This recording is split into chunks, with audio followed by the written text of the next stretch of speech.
हर हर महादेव। आज हम महाशिव पुराण की रुद्र संहिता का अध्याय 16 पढ़ने जा रहे हैं, जिसमें हम पढ़ेंगे सृष्टि की उत्पत्ति कैसी हुई। ब्रह्मा जी बोले, नारद, शब्द आदि पंचभूतों द्वारा पंचकर्म करके उनके स्थूल आकाश, वायु, अग्नि, जल और पृथ्वी, पर्वत, समुद्र, वृक्ष और कला आदि से युगों और कालों की मैंने रचना की तथा और भी कई पदार्थों की रचना करी।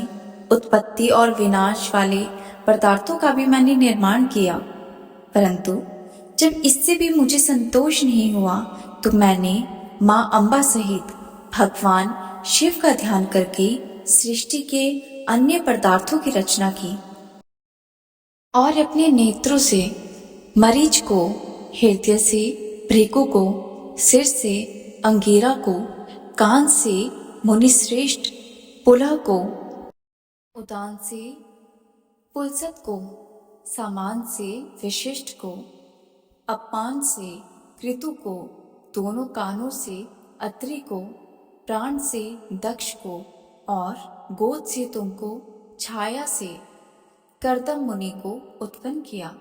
सब साधनाओं के साधन धर्म को भी मैंने अपनी संकल्प से प्रकट किया। मुनिश्रेष्ठ, इस तरह साधकों की रचना करके महादेव जी की कृपा से मैंने अपने को कृतार्थ माना। मेरे संकल्प से उत्पन्न धर्म मेरी आज्ञा से मानव का रूप धारण कर साधना में लग गए। इसके उपरांत मैंने अपने शरीर के विभिन्न अंगों से देवताओं व असुरों के रूप में अनेकों पुत्रों की रचना करके उन्हें विभिन्न शरीर प्रदान किए। तत्पश्चात भगवान शिव की प्रेरणा से मैंने अपने शरीर को दो भागों में विभक्त कर दोनों रूपों वाला हो गया। मैं आधे शरीर में पुरुष व आधे शरीर में नारी हो गया। पुरुष स्वयंभू मुनि नाम से प्रसिद्ध हुए एवं उच्च कोटि के साधक कहलाए। नारी रूप में शतरूपा नाम वाली योगिनी एवं परम तेजस्वी स्त्री उत्पन्न हुई। मनु ने विवाहिक विधि से अत्यंत सुंदरी शतरूपा का पाणी ग्रहण किया और मथुन द्वार सृष्टि को उत्पन्न करने लगे।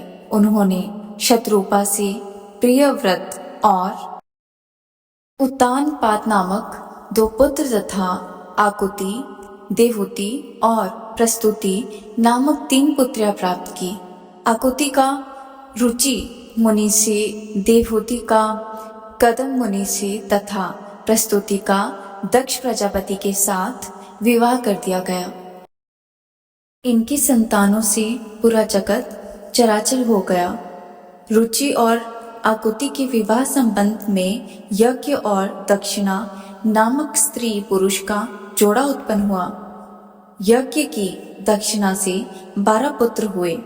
मुने कदम और देवहूति के संबंध से बहुत सी पुत्रियां पैदा हुई।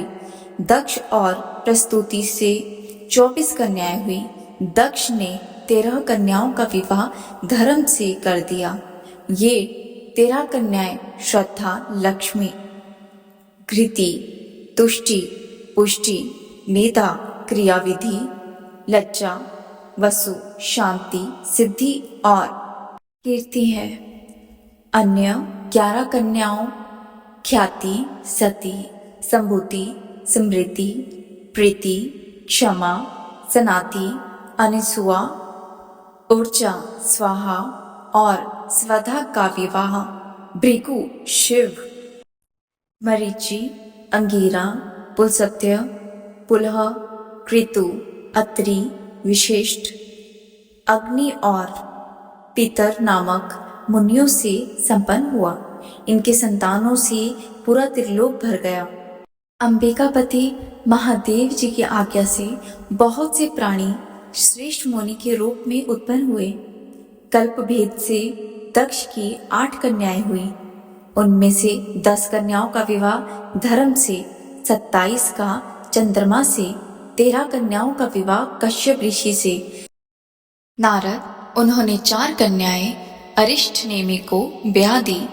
भृगु, अंगिरा और कश्यप से दो कन्याओं का विवाह किया। कश्यप ऋषि की संतानों से संपूर्ण त्रिलोक आलोकित है। देवता, ऋषि, दैत्य, वृक्ष, पक्षी, पर्वत तथा लताएं आदि कश्यप पत्नियों से पैदा हुई है।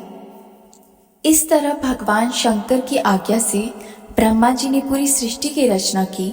सर्वव्यापी शिव जी द्वारा तपस्या के लिए प्रकट देवी, जिन्हें रुद्रदेव के त्रिशूल के अग्रभाग पर रखकर उनकी रक्षा की, वे सती देवी ही दक्ष से प्रकट हुई थी। उन्होंने भक्तों का उद्धार करने के लिए अनेकों लीलाएं की। इस प्रकार देवी शिवा ही सती के रूप में भगवान शंकर की अर्धांगिनी बनी, परंतु अपने पिता के यज्ञ में अपने पति का अपमान देखकर उन्होंने अपने शरीर को यज्ञ की अग्नि में भस्म कर दिया। देवताओं की प्रार्थना पर ही वे मां सती पार्वती के रूप में ही प्रकट हुई और कठिन तपस्या करके उन्होंने पुनः भगवान भोलेनाथ को प्राप्त कर लिया। वे इस संसार में कालिका, चंडिका, भद्रा, चामुंडा, विजया, जया, जयंती, भद्रकाली, दुर्गा, भगवती, कामाख्या, कामदा, अम्बा, मृंडानी और सर्वमंगला आदि अनेकों नामों से पूजी जाती हैं। देवी के ये नाम भोग और मोक्ष देने वाले हैं। मुनि नारद, इस प्रकार मैंने तुम्हें सृष्टि की उत्पत्ति की कथा सुनाई है।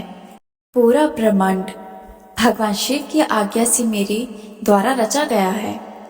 ब्रह्मा, विष्णु और रुद्र आदि तीनों देवता उन्हीं महादेव के अंश है।